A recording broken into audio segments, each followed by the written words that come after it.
right, so here we are. Welcome to Museum Americana. Today is March 5th, 2019. Thanks for watching. We are here doing Museum Diaries. Yes, and this is good.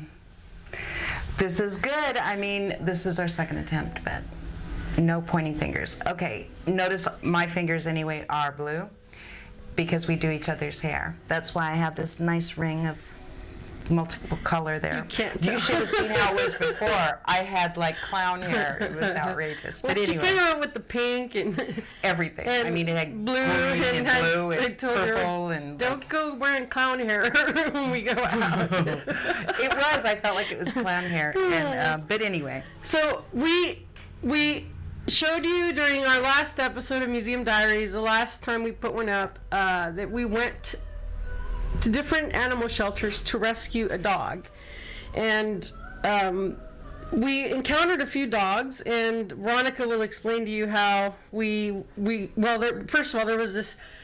She was the first dog that I had seen, and she made a promise to her. I'm going to see you again. I'll be back in the morning or something. So she did. But in the interim, we were looking at other dogs. This is Lucky, by the way. This is Lucky, and one of them was a girl named Molly. And she was 10 years old, but she had just had a tumor removed, and they didn't have the results whether it was cancer or not, which I've had. She wasn't trained on the I'm very leash. hypersensitive. So then I said, well, let me try a lead with her. I was a professional handler and not just a dog trainer, but I did shows as well and bred Irish setters. Anyway, so Molly was the right type of breed that she chose. She's a mini Doberman Pinscher, which kind of had a similar structure to Spartacus, just a little just like 4 times heavier, you know what I mean? Literally. But she was a doll. She was really sweet. But she was 10 years old. She just had the tumor removed. They didn't have the results yet. And ideally, Veronica said, you know what? My position on adopting her is no. Yeah. Because she was in a foster home. So I said, okay, maybe we'll talk about it. And she was so disappointed. But when I tried to put her on the lead, she did. Yeah, and I realized that I want to have a pet. You know, we knew we didn't want a puppy because we didn't want to go through the teething, and we wanted to rescue. Potty training. We wanted to rescue a dog. And we wanted to rescue a dog. So I decided to keep my promise and check back on her. And she did. And it turned out that she was available for adoption the following day. And if I was interested, I checked with our customer service at the shelter, and they said, if you're interested, be here at 8 o'clock in the morning. So what did she do? She promises Lucky, I'm going to come back and take you home. This is her second promise. Well, she wakes me up early in the morning, and guess what? We're in our car. The museum car is a Denali. That's another story. I'll tell you about that later. Anyway, so first thing in the morning, we were the first ones there, and because they had told us that they have an auction. If there's more than one person that wants the same pet, you can auction it. So we were prepared to do that if we had to, but I knew that there was a good chance that we would get her, and I was pretty confident. And we got her, and Jax was over the moon. You have no idea. And she has just been a treasure. She is just We bonded within 24 hours. As a matter of fact, we took her to PetSmart to get her a harness and a new collar and some bling, her tag. And she did so well. She did so well that the manager at the store and one of the employees were helping us size her for the harness. They said, she's already bonded to you, and we explained to them how we had rescued her from the shelter. So she's done phenomenally well, and she's going to be a great fit for Museum Americana. She's beautiful. She's got great markings on her. We're going to get her spayed soon. She couldn't get spayed when we picked her up because her temperature was a little on the high side, and we didn't want to put her through that kind of stress because she was already going to be stressed out going into a new home environment. So we decided to postpone that, and I think, probably within the next month or so, we're going to take care of that. When we have her settled enough. Yeah. All right, so that's the story of our Lucky, and she is our new mascot for the museum. All right, the next thing we're going to discuss is She the Creator. She the Creator is a film that's coming out by Bioluminescence. Juliet Wallace, my daughter, and those of you that don't know my backstory, I'll give you a little bit of it. I served 23 years in the prison system, and I did about 7 or 8 of those years in isolation. I was a jailhouse lawyer registered with the New York bar, and let's see, I was publishing because I was a professional writer before I went to prison, which was in 1980. I committed the crime. I certainly, had to do the time, and I have no resentment about that.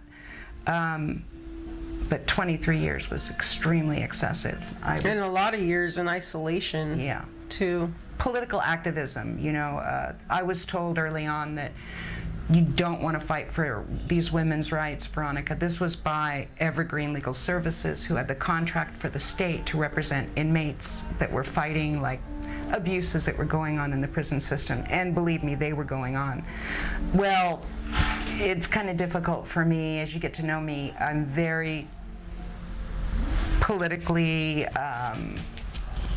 I'm a political intellectual, I guess you'd say. She speaks her mind, and in a lot of times, I like to fight for things in the that are prison right. system she did, and because of that she was heavily targeted while she was in the prison system. There was no reason for her to spend that much time in isolation. No, there wasn't. I was considered a threat to the orderly operations of the institution, and I wound up escaping, and the warden lost her job, and then I wound up doing a lot of legal stuff. And like I say, I was registered as a jailhouse lawyer. I was even a lobbyist for a little while, trying to change the conditions. But it's really hard when you're a prisoner trying to lobby everyone else. They're in, going to their different meetings in Seattle, and there's no way you can go. I'm locked up. So you write letters. The really cool thing I love about you, not only being an artist and even the activism, it comes out through your art.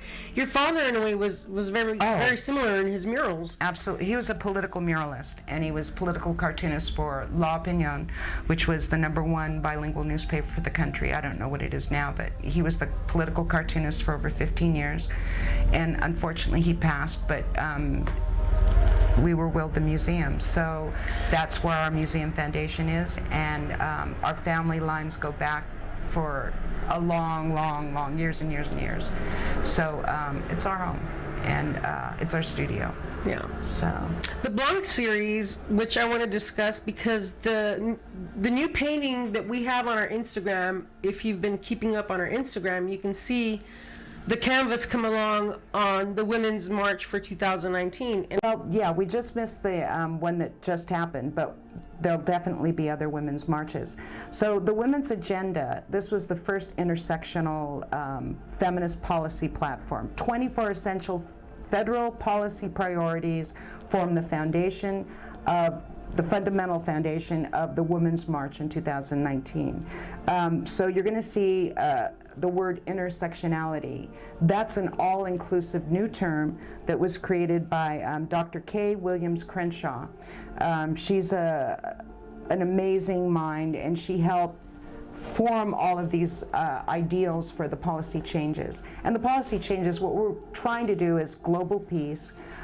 We want global medication availability to everyone, food and shelter, ability for economic security. So part of this mural that I've done is Ma says, put a cap on capitalism. Now, who is Ma? Ma is Museum Americana.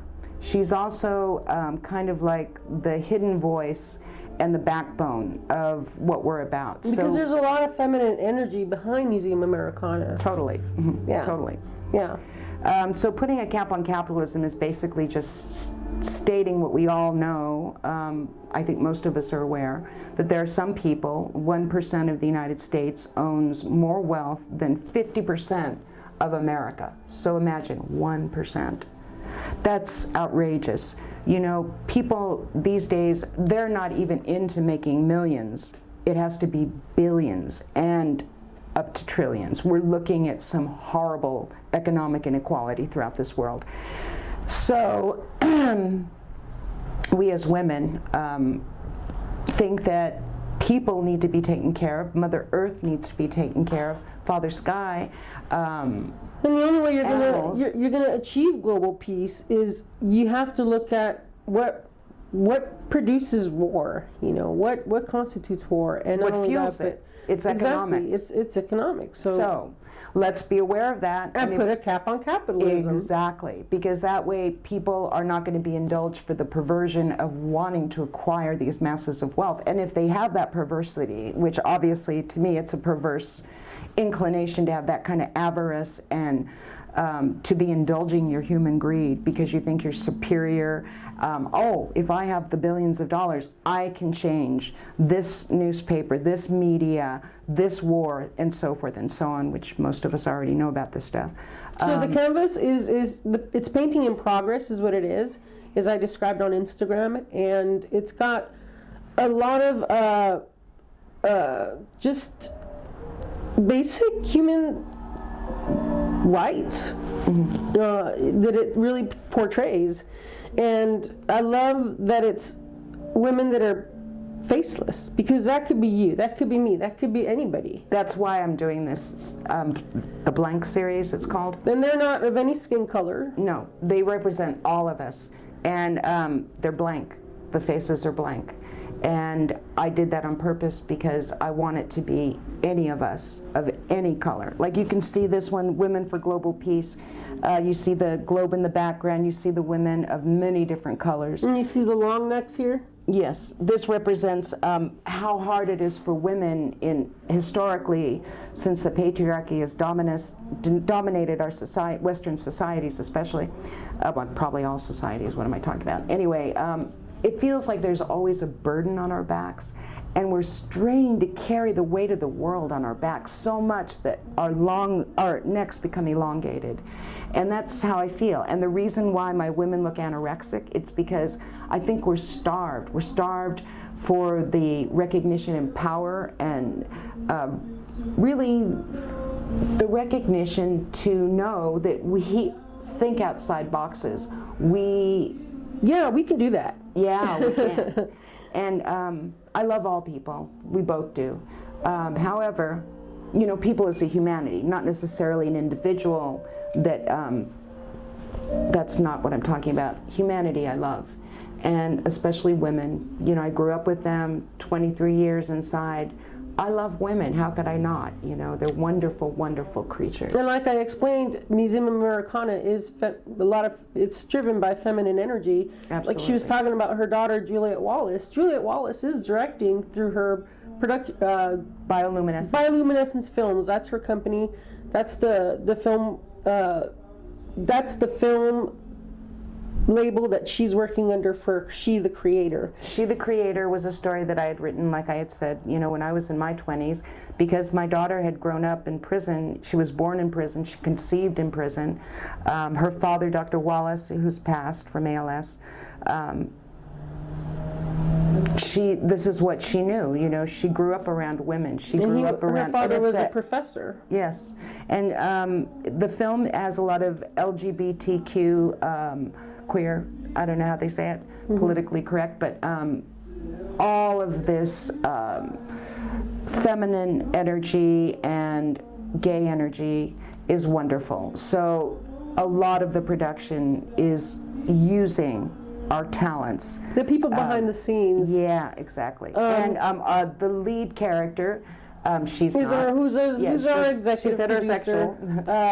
Producer, Bernadette Cavallo. Bernadette Cavallo. She's up north right now, spending time with Bioluminescence Films and all the crew and cast of that production. Maybe, yeah. I know they've been doing pre-production, kind of the film. You know, that you do the preliminary stuff to kind of give people an example of the work that's coming. That's going to be on our site, and Jax is going to be on top of that. I'm going to be doing a press release, and I will be, of course, putting that out on social media, which is our Instagram, our Twitter, Facebook, and YouTube, of course. So just kind of, and also check our website. Check in the newsroom of our website. There you will find any press releases or any new updates on anything that's big and exciting that's going on for Museum Americana. Yeah, we're very excited about Bioluminescence and about Juliet Wallace's work. She has a very strong voice. She wrote the screenplay herself. She's directing it, producing it, and she's got a nonprofit organization behind her. For those of you that are interested in helping support the women's movement, this is one of the ways you can do it. It's a groundbreaking film and storyline about an artist who suffers from some mental illness, and she's also a lesbian, and she's got a lot of iconic metaphor through characters like. I'm not going to give away the story plot, okay? But it's sensational. So it's called She, the Creator. Bioluminescence, Juliet Wallace. And Johanna Warren, I wanted to One put of the things her. I love about the film is that Juliet Wallace is actually going to feature Johanna Warren's music in the film. And we're fans here at Museum Americana. Absolutely. Johanna Warren. One of my favorite songs of her is on her New Moon album called Black Moss. So check that out. Yeah, you've got to check her out. Johanna, she's a marvelous talent. Eden Page, as you know, you've probably seen some of her stuff on our webpage, but definitely check out Eden Page. I'm her #1 fan. She's her daughter, unbelievable. Eden Page, is Juliet Wallace. It's a pseudonym for Juliet Wallace. Yeah, it's like I use, the Duchess. She's a very talented young lady. Wow. I'm excited to see all her work that's coming up ahead, and just everything that she produces. Go online, yeah. For the world. She's changing the world. Yes, she is. That's what she does. She's always been that way. In the prison setting, she was absolutely adored. She was a star. I mean, really, her singing was, she could do blues like nobody. She literally just knocked the socks off everyone. Anyway, so she was at the Whiskey this last year, Eden Page. However, Bioluminescence is with Juliet Wallace, but go online and look in YouTube and look up the Artist Collective. Off the Wall Artist Collective. They're out of Seattle. Yes, and you can see Bard Rock Studios, which Juliet Wallace runs as well, and in her. With her husband, or actually her boyfriend. It is her husband. Oh, that's right. With her husband, Sean Sebastian. Yeah, brilliant musician, and great with recording. He's just one of those top guys. Anyway, look up Bard Rock Studios, because you're going to see Johanna Warren, and they do an interview with Juliet. Does an interview with her. Oh, it's such a great interview. It's she one of played the live. best recordings. Yes. And the sound quality, the music, her voice, her guitar, everything, the way it just richly comes through that microphone. Yeah. Check it out. It's one of her best live performances, I think. And Juliet Wallace does a great interview. Very humble woman. You know what I'm going to do, you guys? I'm going to put that interview on one of the links below. Great, okay, I'm going to do that great. for you guys in the description. Just check it out. Yeah, please do. So we're going to move on to the paintings, right? We talked about Put a Cap on Capitalism, Ma says. Yep. And Ma is Museum Americana. It's a voice that I really enjoy using, because it gives axioms to whoever hears them. So what we're going to do is, because we've come up with, especially Veronica, she's come up with so many, and it's almost like they're based off of wisdom. Exactly. Life wisdom. And I think these are great quotes that we need to keep putting out, or put out. Actually, I don't think we haven't been publishing them, but I haven't published any of these on Twitter. You're going to see them. I'm going to start putting these on Twitter, because there's some good ones. Retweet them if you have Twitter. Follow us on Twitter. Yeah, definitely. Okay.